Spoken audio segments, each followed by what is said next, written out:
Coaching Soccer Weekly, episode 375, The Big Debate. Entertaining, educational, and inspiring soccer content to help make you a more effective coach, player, or soccer parent. Hello and welcome back to Coaching Soccer Weekly, presented by World Class Coaching. My name is Sega Verbinovich, and this is the podcast devoted to bringing you cutting-edge methods, techniques, and tactics for coaching soccer. It doesn't matter if you're an experienced coach who has been training teams for many years, or if you're new to coaching and working with a team for the very first time. There's something we can all do to take our coaching to the next level. Well, let's get right into it. This weekend, we had 3 games as an academy. I was at 2 of the games. They were both home games, which I really like. I love our home field. It's a 9v9 field that we use, but the grass is just at perfect condition every time. I don't know how they cut it, how they do it so well, but I just adore the field. It's in a little pocket. There is trees all around, so if you kick a ball out of bounds, it does get lost, but the trees are so thick that it doesn't really go in there. It's just a beautiful field, and I love playing there. I absolutely love it. I usually get there. Our first game is at 9:30, so I'll usually get there about an hour in like 15 minutes beforehand just to set up everything. It's always chilly in the morning, which I really like. You get there and you're not overheated, which is what usually happens by 12 o'clock. And then there's also what's really cool is there's a giant apartment building that blocks the sun. So for about the first 3-4 hours of the morning, you're not getting that sun beating on you that much. So it's just a beautiful field. And I'm really glad that we were able to secure it. One of the toughest challenges about being in Canada is fields. It's more challenging during the winter than it is in the summer. There just aren't that many facilities.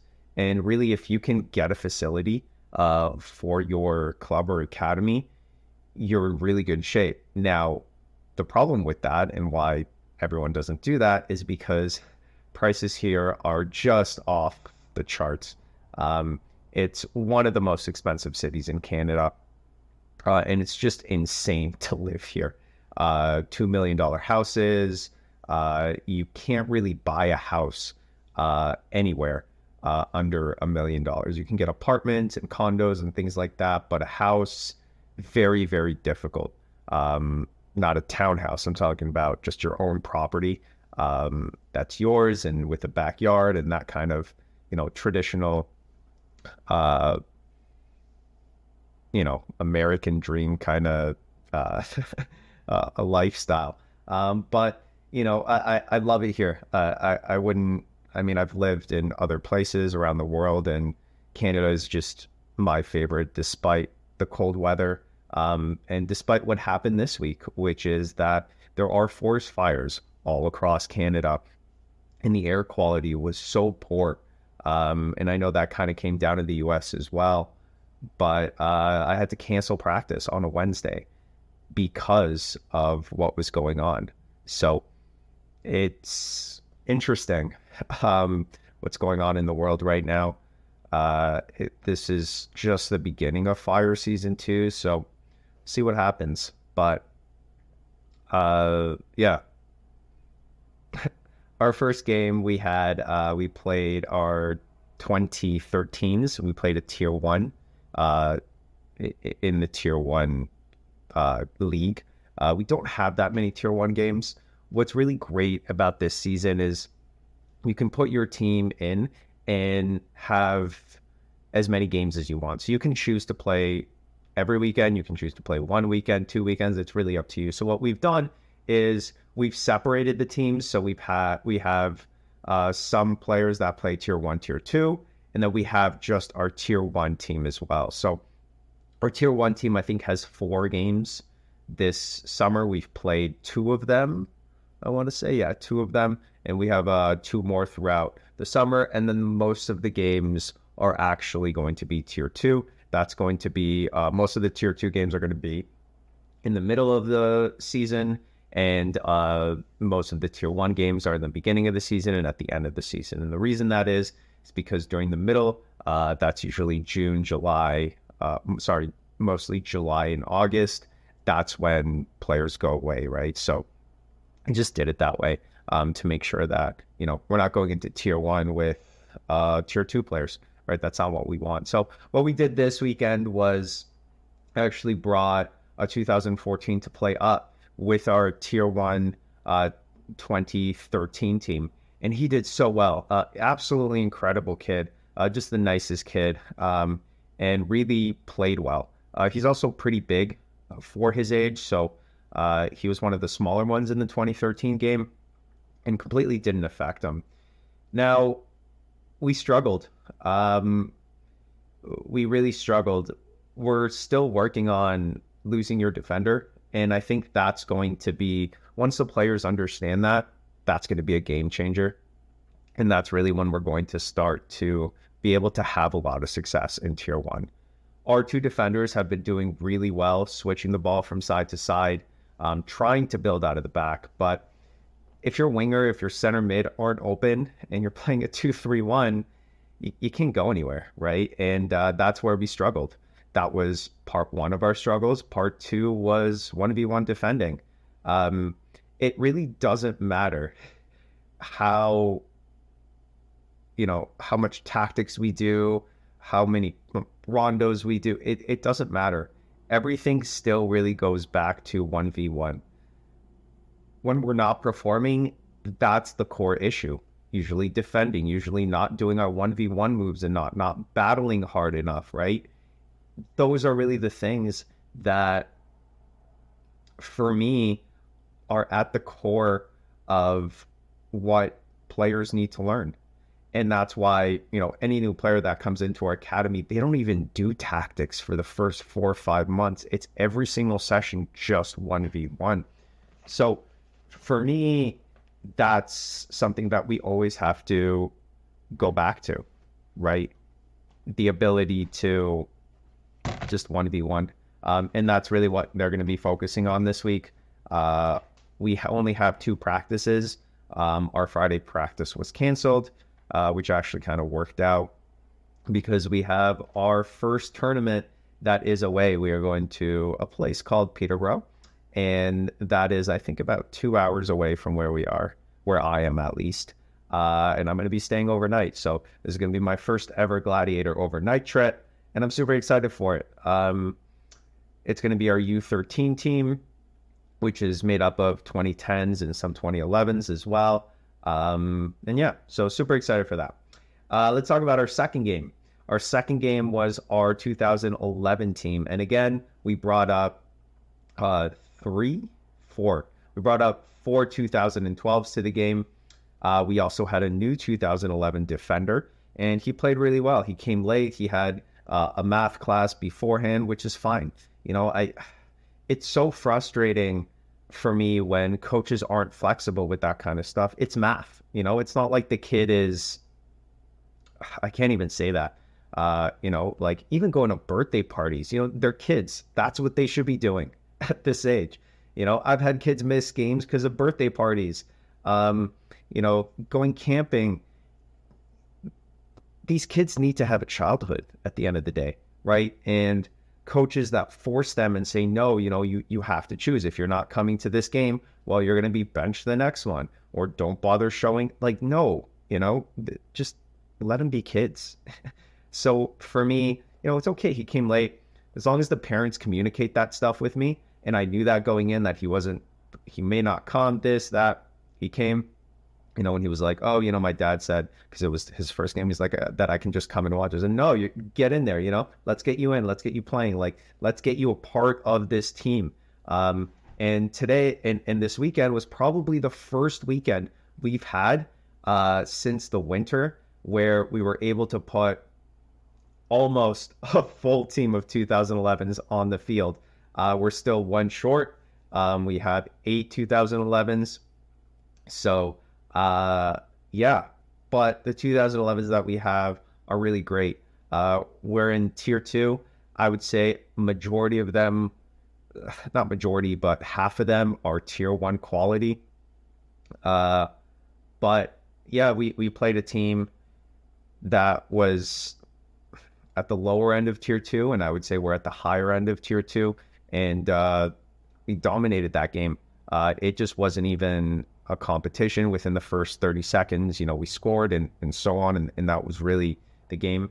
What it ended up doing was it allowed me to really try and put players in different places, see where they can play. The 2012s had a lot of playing time, playing up a year, which was great. Got to put them in situations where they made mistakes, and it was just a really good atmosphere. Now, I'll be honest with you. I love this league. I love the new league. This is kind of the creation of three districts coming together to create one mega district. So I really like the new league so far. I'm very impressed with the way they've organized it, considering the amount of teams that we've had. The only thing that I'll say is that two tiers are not enough, you know, because it's essentially, as a coach, you get either tier one or tier two. And tier one, you have to have every single player at a very high level to play there. That's what I've noticed. Tier two could be teams that, you know, like us, we have 5, 6 out of our 8 players are tier one quality. So we can't go into tier one where we're just not at that level yet, right? We're not consistent enough. We're still making mistakes in the bad. Like, we're not at that level. So it's tough. So in my opinion, I think there should be 3 tiers, right? There should be the team that we played against this weekend. They're a tier 3, right? They're not, their players, you know, they can't make long passes at 2011. They, a lot of them can't really do moves 1v1. Like, it's not, they can't build out of the back. They struggle to pass, even short passes. So that wasn't a tier 2 team. That was a tier 3 team. So I think that from a feedback point of view, that's what I would give, you know, that there should be 3 tiers. But that's why I have the academy, so that I could be in these conversations. And that's the feedback that I'll give at the end of the season. So we went in yesterday, and yesterday was Monday. I record this on Tuesday, and we did our VO. And again, you know, I went into the VO session with the 2013s just furious about our 1v1 defending. And it wasn't as bad as I thought. It still wasn't great, and we still really have to work on it. But again, it was that losing the defender. And this is, again, just what VO does for me. In the moment, you know, you get stuck on a certain play, right? If a player dribbles through 4, right, you're like, oh, okay, this was the problem the whole time. No, that's one moment of one game, right? So the Zoom sessions that we do, it really gives me that that view of kind of everything that happened. So if you are interested in VO, $200 off. They're having a really cool promotion. Get a free iPad. Use our link, and you can get a free iPad, $200 off. It's probably the best deal I've heard of, to get $200 off a product and a free iPad. So again, in the show notes, if that is something that you're looking for. So for this topic today, I'm calling it the big debate. And it's something that I think whenever it comes up, there's 2 views and that's it. There's no one in the middle. I haven't heard of anyone in the middle. So I obviously have a very specific and very one-sided view of this because I've seen it in action. What I want to talk about is copying other coaches and just copying in general. For me, there's a lot of, again, and I did an episode a while ago about just there are certain words, there are certain things that when you say them, they have such a negative stigma around them that it's tough. It's tough to have people hear you out. And it's the same thing with copying, right? Such a negative connotation to it. And it's just not true, in my opinion. For the rest of the show, I'm going to be talking about it. And I know that some of you right now are going, copying is wrong. It's just wrong. And I get it. Hear me out, though. Listen to the show. And if you don't agree, you don't agree. That's great. That's what sparks debate. And guess what? We can go on Facebook. You can come into Coaching Soccer Weekly. You can talk about it. That's what that's for. But everything that I have lived through in my entire life, I have seen that copying is okay. So here we go. Let's have a conversation. The world is changing. It's not the same world that I grew up in. It's not the same world that you grew up in. And what I always tell kids, and especially, high schoolers that, are making decisions about what they should be doing for the rest of their life, and this is what it took me a long time to learn, is that in today's world,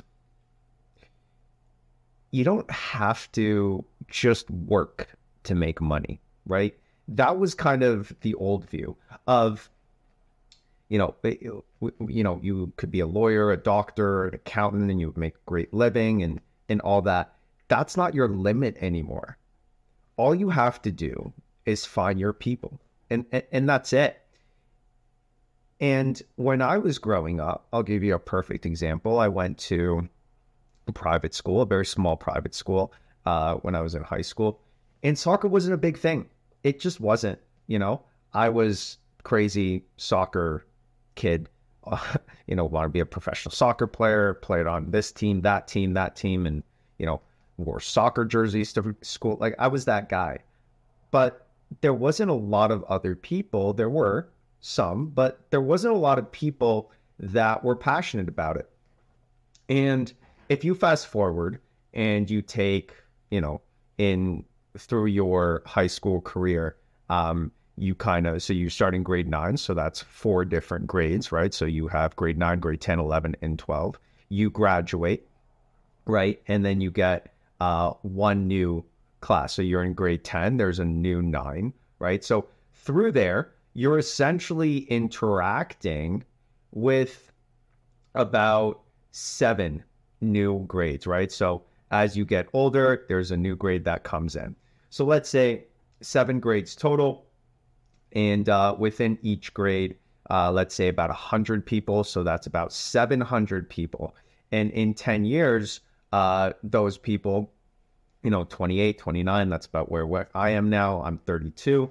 So in about 10 years, those people are starting the world and, they're working and all that. So out of those 700 people, I would say soccer fanatics like me, there were probably, I don't know, 15, 20 at the most. And I'm talking about soccer fanatics, right? And if that's what's representing your community, it's very tough to make a living with that, right? And that's what it used to be. You talk about a lot of small towns. I lived in Kansas, for example. I lived in Overland Park, and that's a very small town. And, people who stayed there, if those people who I went to high school with, those 700 people then stayed there, there would only be about 15 people who shared my interests. And to create a soccer academy for 15 people, to create a podcast like this for 15 people is not something that's going to allow you to make a living. Now, the difference is now with technology and, internet and social media is that you're not just bound by your community. So you can really do something like I do now and reach people all over the world. So you can find your people and you're not just bound by your community like you were 50, 20, 30, 40 years ago, even 10 years ago, right? Before kind of, I don't even know how old Facebook is, but I'm guessing it's probably older than that now. But I don't know. But you understand my point. You know, you can find your people. So what I always tell kids is that follow your passion. Because if you're going to be waking up every single day, do something that you love, that you're passionate about, that you would do for free because you love it. You're giving time, and time is the most valuable resource. Now, what I've learned is simply that time is your most valuable resource. And you should enjoy what you do because you can now, right? With the number of people around you, around the world that you can reach out to, that you can just create a community of people like, you know, like Tom started here. You know, there's a community of coaches now that are here, right? And these are like-minded individuals. So with that concept of time and that being the most valuable thing, that's really where I start with why copying is okay. And I go back to something that I've talked a lot about and something that has changed my life, I think, completely. It's the audiobooks that I listen to. So I have an Audible membership. In that membership, I get one new credit every month, and I listen to a new book. And I've listened to so many business books, probably about 100, 150 business books at this point since I got it. And it's changed my life completely. And what it's done is it's taken a lot of time that I would need to learn the lessons that someone else has learned. And through these books, they've given me the gift of their time and their expertise so that I don't have to struggle and figure out these concepts, right? And we talk about marketing, we can talk about finance, we can talk about all these different things within business, sales, huge one. And these books have given me more time. And the argument for me when it comes to copying is exactly that. You copy someone simply because they have done it, they have learned it, they have gone through it, and they have found something that works. So by copying them, you are doing something amazing for yourself, and you are giving yourself that time that they've had. You are taking, if it took them 60, 70 hours to work on a specific training, not training sessions, I don't believe in that, activity, a specific activity, it took them 70 hours to perfect, and then they go on and they teach you, you are essentially starting at 70 instead of starting at 0. So you start at 70 with, let's say, something like a rondo, right? It took, you know, we can start with Johan Cruyff, then Pep Guardiola, and then, you know, it fizzles down into La Masia, and then it fizzles around the world. And you've got thousands of hours of coaches who have done these rondos. And now they go on and they teach you. And you're starting at hour 1000. Johan Cruyff started at hour 0. So you have that 1000 hour advantage. And when you're starting at 1000, which is copying everyone that there was before you, you can now take all that knowledge, bring it into your life, and then copy it for a while.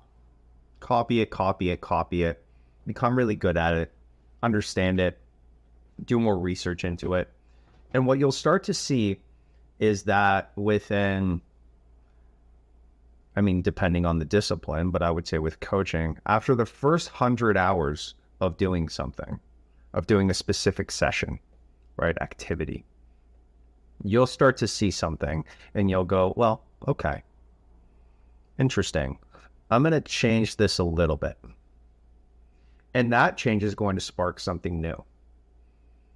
And when you see that, you're going to go, okay, well, this is cool, but I want to build on it. So you make another change or you add something to it, or you start to understand the concepts that were used to create this. And then you actually can come up with something completely brand new, right? And that's why you're seeing all these different types of rondos come up from absolutely thin air. It's because people understand the basic concepts of it and use it within their teams to tweak something, to change it a little bit. It still looks like a rondo, but there's a little bit of change. And I'll give you a perfect example this week on the soccer coaching mastermind website that I put up. I added a brand new type of rondo. Okay. And it's really a way to, it's a rondo. Okay. Which is essentially for me, what that means is that you have an advantage of players on the offense, right? So you're attacking with more players and you're keeping possession of the ball. And that's really the basic concept for me. So I did that in such a way where not only are we doing those things, but we're really focusing on losing the player, right? Losing the defender. So by understanding and by doing hours and hours and hours of rondos at this point in my life, I was able to go back, see the concepts, use that to build something based on other concepts that I learned. How do I build a specific activity to work on something that I want, right? So there's nothing wrong with copying. I don't believe that there is. I think copying is so great, right? And everyone does it. I don't care who you are. You all do it, okay? Whether it's your friend, your neighbor, your brother, your sister, your parents, okay? They showed you something at a certain point. Could be a new car, could be, you know, a new stock, bond, index fund, whatever, a new phone. They showed you something and you liked it. And you went, okay, well, I actually really like this. I'm going to get it for myself. You copied someone. And then a month after using that, you went, okay, this is cool. But, you know, there's something I want to change a little bit. Okay, so then maybe, you know, if it's, I don't know, a stock or a bond or something like that, you went, okay, well, this is really cool. But I actually want something from a company that, you know, has a lot more cash flow, right? Okay, because I see that the company that I got, that I invested in, you know, is doing really well and they have a good cash flow. So maybe that's something that I should look into a little bit more. And you start to build a basic understanding of that specific topic. And you do it because you copied someone else. Let me give you another example. Okay. This is going to be a controversial example, but I don't care. Let's say you're in school, okay, and you're taking a math test, okay. Now, there are, let's say, you know, 5 different math classes, right? You can have calculus, you can have multiplication, I don't know, addition, subtraction, all that, different types, right? Clearly, you can see I didn't do that. No, I did okay in math in school, but that was a long time ago. So let's say the school goes, you know what, we're going to be smart about this. We're going to have a bunch of the different math classes all take an exam in the same place, right? So we don't want anyone copying off someone else, all that. So here's what I have. I'm taking an exam and I'm going for, let's say, multiplication exam. On my left side, there's someone who's doing another math exam, but it's actually fractions, okay?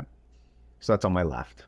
On the right side, there's someone who's doing the exact same exam as me, right? In front of me, maybe there's someone who's doing subtraction. Behind me, maybe there's someone who's doing calculus. I look to my left and, you know, match up question one. He writes, you know, the answer is 7.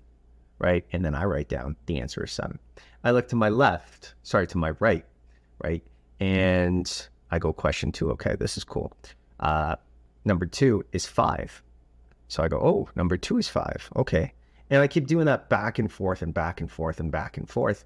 And by the end, what I'll have is let's say that person got, I don't know, 50%, and the person on my left got 50%, right?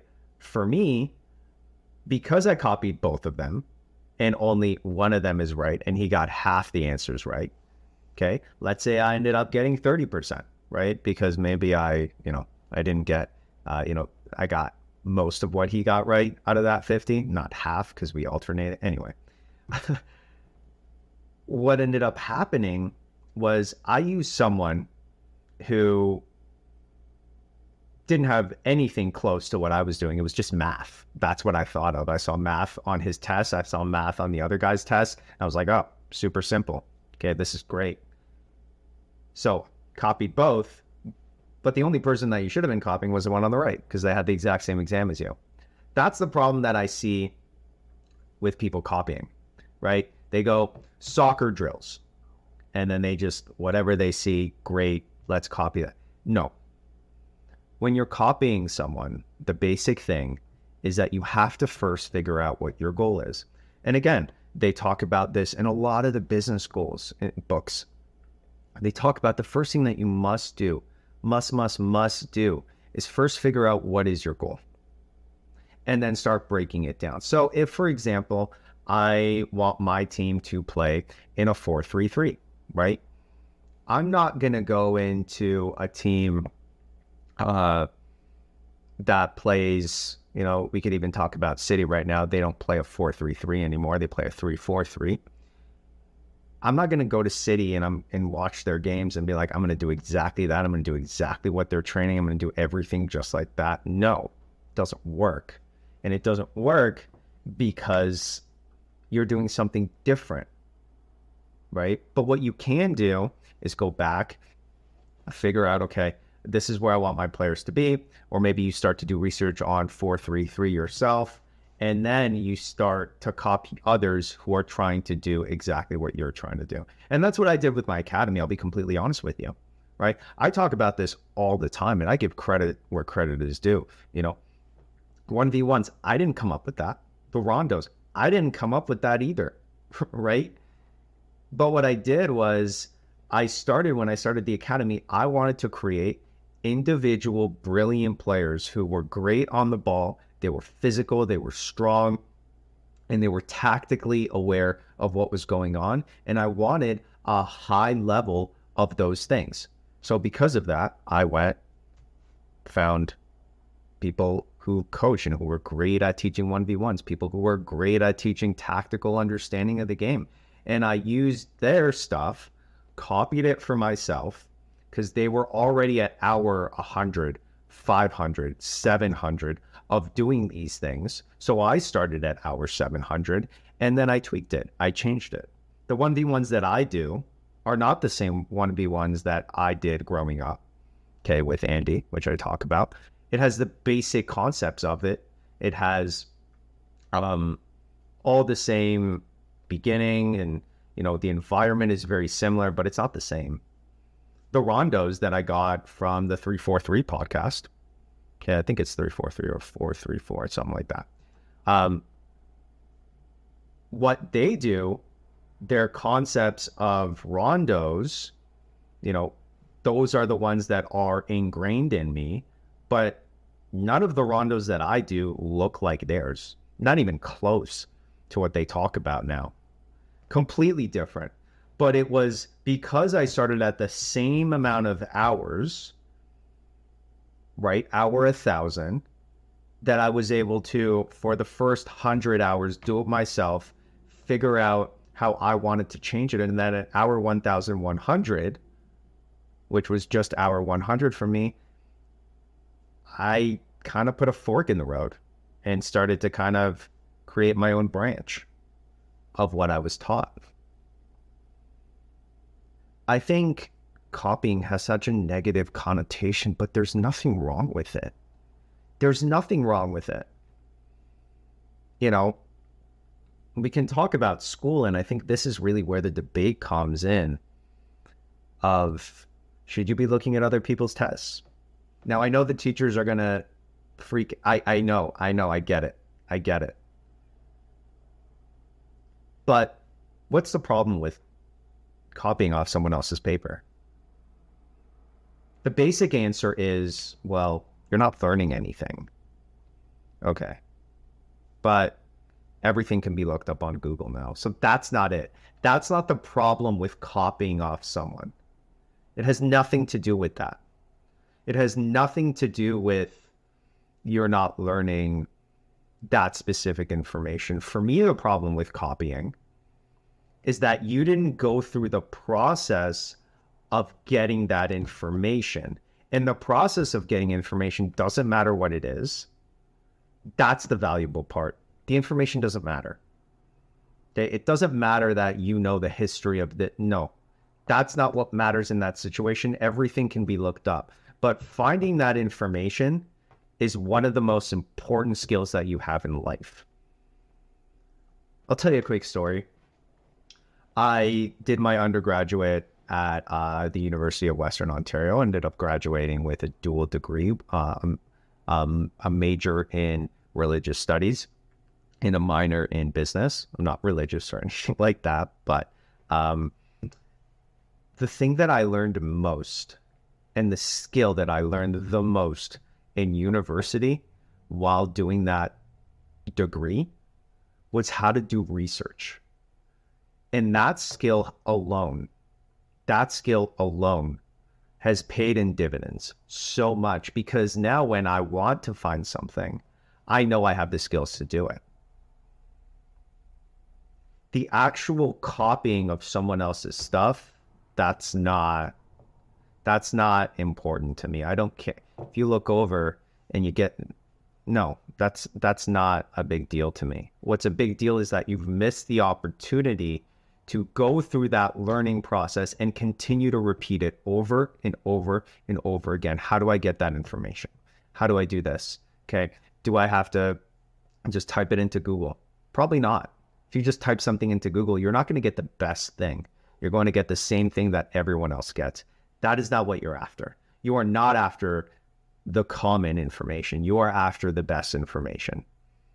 And if you can continuously learn how to do that, you're in a whole different world. So for me, copying, nothing wrong with it.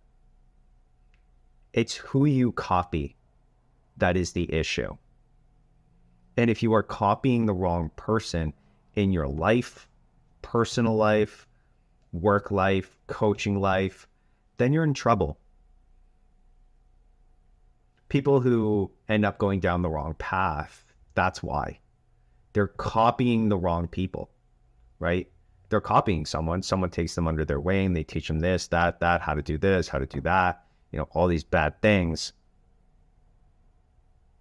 But they went and got that taught by the wrong person. So the question is, where do you find these people? Where do you find someone that you trust to copy? And it comes down to two things. One is what I mentioned, which is you have to set a goal. You have to understand where you want to get to, right? If you want to become, a professional golfer, you are going to find someone who was a professional golfer. You are going to find someone who is where you wanted to be, where you want to go, sorry. And then it becomes about trust. Do you trust this person? And that's where the research comes in, right? Unless they're someone close to you or anything like that. But, a lot of the time you may not have anyone, right? I didn't growing up, right? Like I mentioned about my class, for example, in high school, there weren't that many of us that were soccer fanatics. Who do I trust, right? I can trust my friends, but they don't love soccer as much as I do. So that doesn't work out, right? You have to find and you have to start. It's that process. You first have to find where you're going, find the best people, and find someone you trust. And they're not always in the same place, right? In high school, I had people that I trusted, but they weren't experts. So I was missing a key part of that. right? Some people might know experts, but they don't trust them because maybe they're not good people, something like that.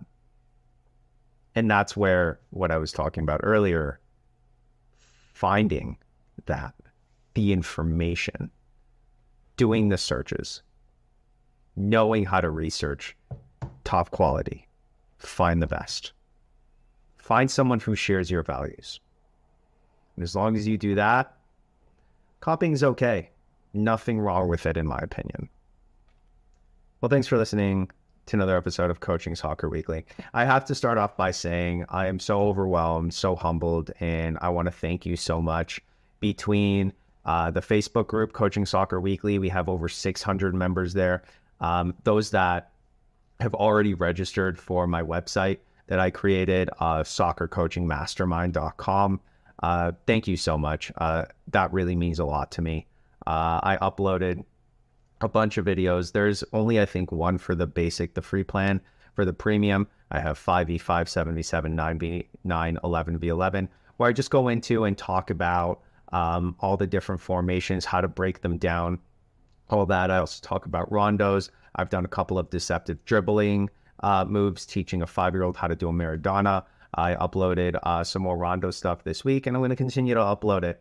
By the time you listen to this, it will be $10 a month for that. And if you want to support me and support the show, I absolutely love creating these videos. It allows me to really do stuff that I can't do on the show here, because on the show, it's all audio. So the visual part is something that I'm really excited to explore.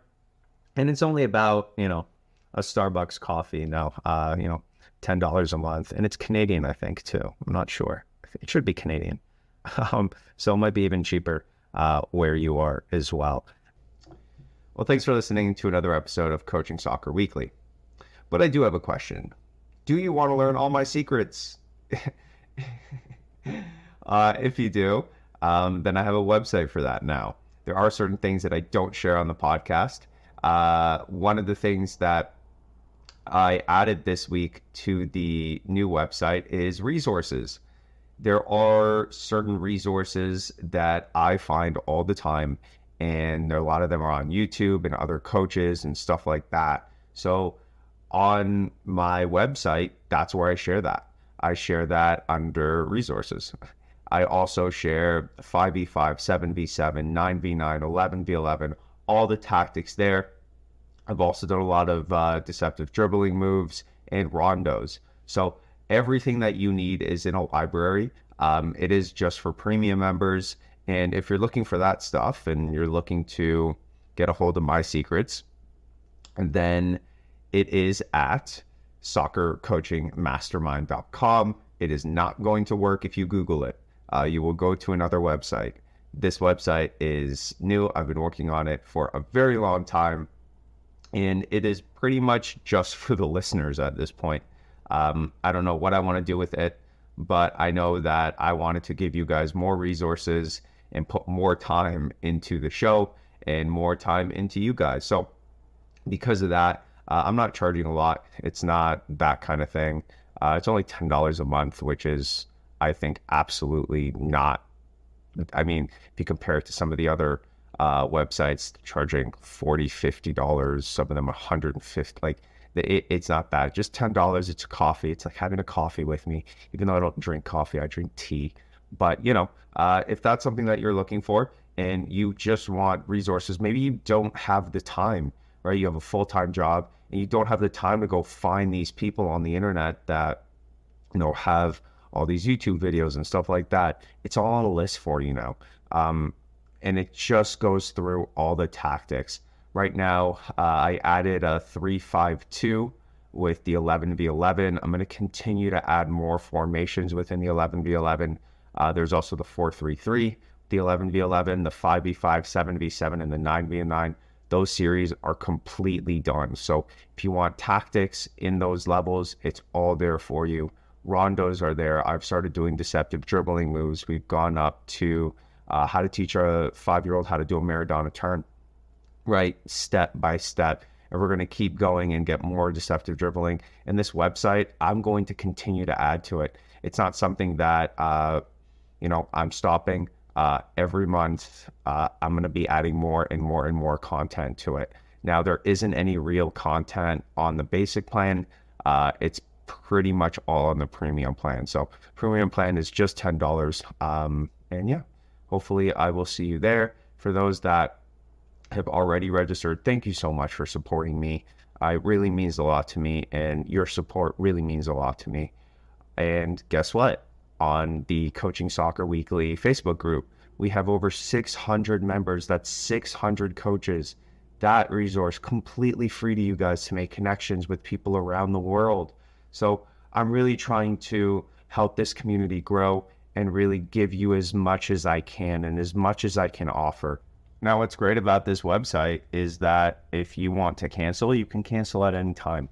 So you can try it for a month, and if you don't like it, cancel. It's not long-term commitment. That's not what I'm about. Even within my academy, we have a monthly system. Players can leave anytime, right? If it's not something for you, I understand. It's not a big deal, okay? But you can try it for a month, see how you like it. And yeah, that's pretty much it. Next week, really big weekend. Well, not next week. This weekend is a really big weekend. We have our tournament.